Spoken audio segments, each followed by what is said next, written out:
What's up everybody, and welcome to the channel. In today's video we're going to be checking out this 2026 Cadillac Lyriq. This is the V, finished off in emerald lake green with an MSRP at $83,800. So what do you guys think? Is this one of the coolest luxury electric cars? I've been enjoying this quite a lot. I feel like it has a lot of really cool, just nice attention to detail for this. So if we pop the hood, obviously there is going to be no engine up there. We have a charge port on the side, and this is just this. So there's no storage or anything like that, just a fake engine cover basically.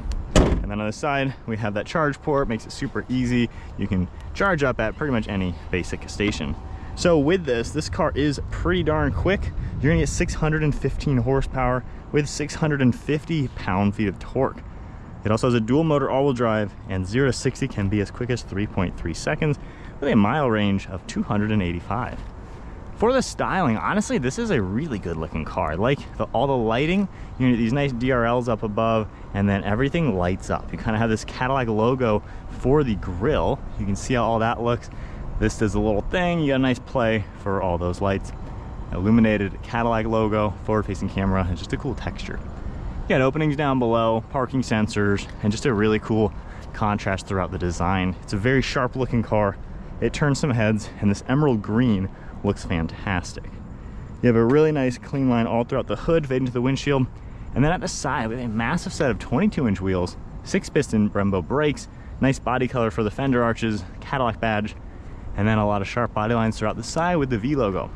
Door handles are also really cool. I love how they pop outwards when you walk up to it or just press the lock button. And then we have gloss black mirrors, turn signal and camera, and then all blacked out roof with the B pillars and C pillars blacked out. It's got a panoramic roof up above, so has a nice clean style. Spoiler in back as well. And then for the side profile, it looks really nice and low slung, kind of laid back design, very good proportions, and then some sharp lines cutting into the back. I like how the taillight too cuts up with the body colored on each side. For the rear lighting, similar to the front, got a really cool design overall. Got the Cadillac badge in the center with your camera, all the badges. And then we have nice trim all throughout the bottom with the gloss black diffuser, parking sensors, of course a rear view camera. There's two of them, one for the rear view mirror. And then if you just press the Cadillac badge, that's how you're gonna pop the whole rear open. So with the power lift gate up, you're gonna see a nice privacy cover that is easily removed. And then you have a nice flat load floor, storage underneath, makes it very nice and practical.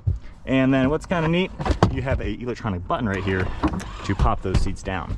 Now they're gonna be manual to fold them back up, but it's pretty roomy in here to fit a lot of cargo. And then up above, you have your simple button to press that all down.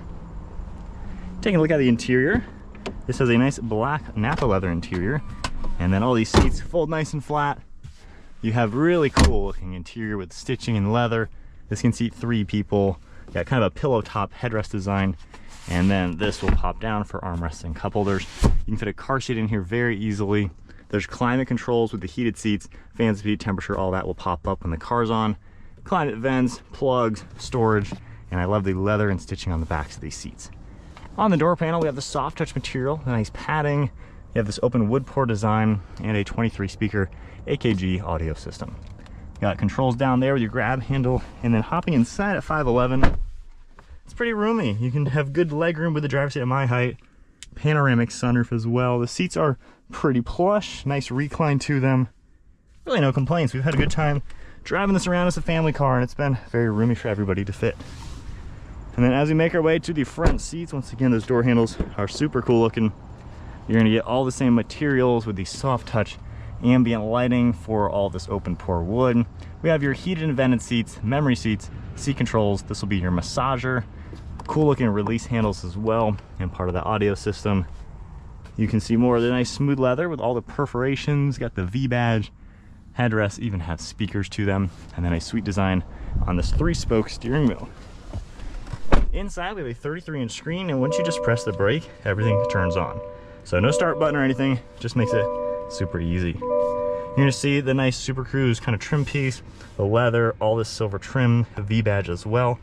You have cruise control on the left, the Super Cruise icon, heated steering wheel. Drive modes are gonna be right here. We have our V mode. You can see everything is adjustable. Sport mode, tour mode as well. Volume over on the right side. Then we have some more Bluetooth controls. Got a regen braking paddle on the left, and then our drive select on the right side. So if I go into reverse, you have your backup camera that pops up, all sorts of different views you can configure. Makes it really nice to see around. Back into P. Windshield wipers are on the left, and then part of the screen, I like how the bezel is kind of curved. It fits the interior well. I think that's a lot better than BMW, how it's a big square. So this just fits really nicely. We have a couple controls on this left side, all touchscreen. So you can do lighting, trip information, and then for layout, we have all sorts of different icons. Full screen nav, assistance, a clean design, the energy look, and then for the gauges, you can adjust that a little bit. So pretty cool, all of your basics are gonna be up there. Then we have the parking over here, interior dimming. I like the silver trim with the way these air vents are working. And then all soft touch up on the dashboard with a nice look overall. You're gonna see more of the stitching and the smooth leather type material with these nice air vents. Air vents are pretty unique. They don't really have anything in them. You just move the dial around and it flows where it needs to flow. On the screen, we have our home icon, Android Auto, Apple CarPlay. You can swipe over, see a couple different things popping up. You can go into here for climate and even adjust the rear. That's been very useful. Then we have this icon to get to a customizable screen, audio, full screen nav, your phone integration, and some charge information. Now climate controls are also physically down here, which is a really good touch. I like that. A lot of modern cars are only in the screen. This is really nice. And I even like just the animations, just the attention to detail. It feels very premium with these toggles and the color combo. You're even gonna get a storage bin, and I love how it's lined in leather. Once again, just that attention to detail. There's a lot of that in this car. It feels special.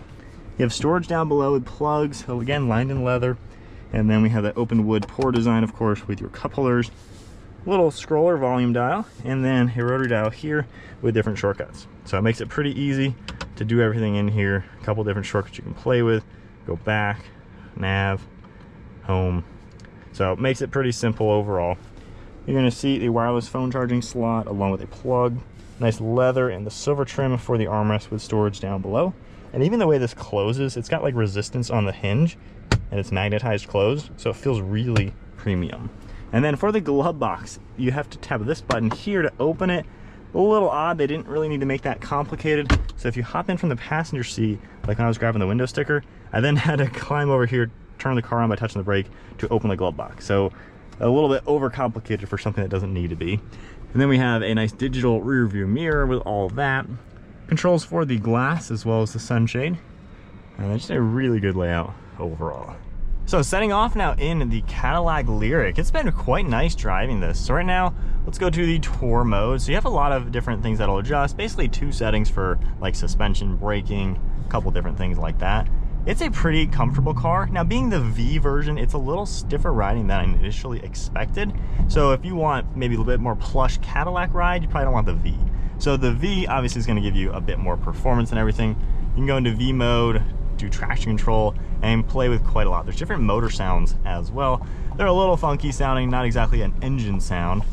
Maneuvering this is pretty good. You have a pretty tight turning radius. And then in the different sounds, that's one of them. We have the sport sound as well. And then the tour is just the same thing, a little quieter, and then you can go into quiet mode. So neat to see all that. Overall, it has a really good view around, pretty good sized mirrors. I love the camera system. And then visibility is pretty good over your left and right shoulder. While the rear is a little on the tight side, honestly, I really haven't had issues seeing around. It's pretty pleasant. The seating position is really nice as well. I love just the attention to detail. Everything you touch in this car, it feels very nice. It looks very special. Armrests pretty soft, both left and right side. And then once again, the ride quality, given it's a little bit stiffer being a V, the seats are a little bit stiffer than I would expect for a Cadillac, but maybe that's just because it's the V one. So with that, it's still comfortable. I mean, I can get them into a great position and just kind of sit back and relax. The ergonomics are actually great. I love how they've done normal climate controls. I hate how so many new cars have everything in the screen for climate. I think that's just a bad design. This is fantastic and it looks great. I don't know why car companies think you can't have buttons that look good. This looks great with the screen. Animations are fantastic. And if you really want extra controls, the fact that I can adjust the rear climate has been great. We had my wife and child back there and I could adjust their air so my wife didn't even have to worry about it. They were nice and comfortable. This car cools down instantly.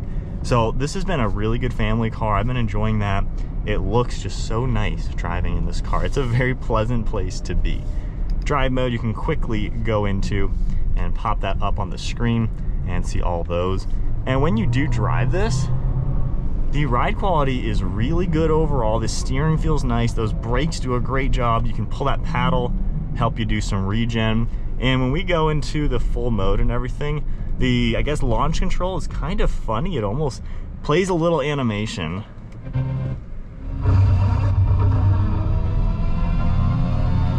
So kind of an explosion when I do a launch control. It's pretty quick. I mean, it has a lot of power to it. It doesn't feel as fast as maybe the power would indicate, but it does move. I mean, it's no slouch. It's been really nice to zip around town. And it's just a fun to drive nice car. It feels special. You're gonna enjoy driving in it. I've just had no complaints. Honestly, it feels like a luxury car and it drives like one too, with a sporty touch. So it's got a cool blend and it looks amazing inside and out.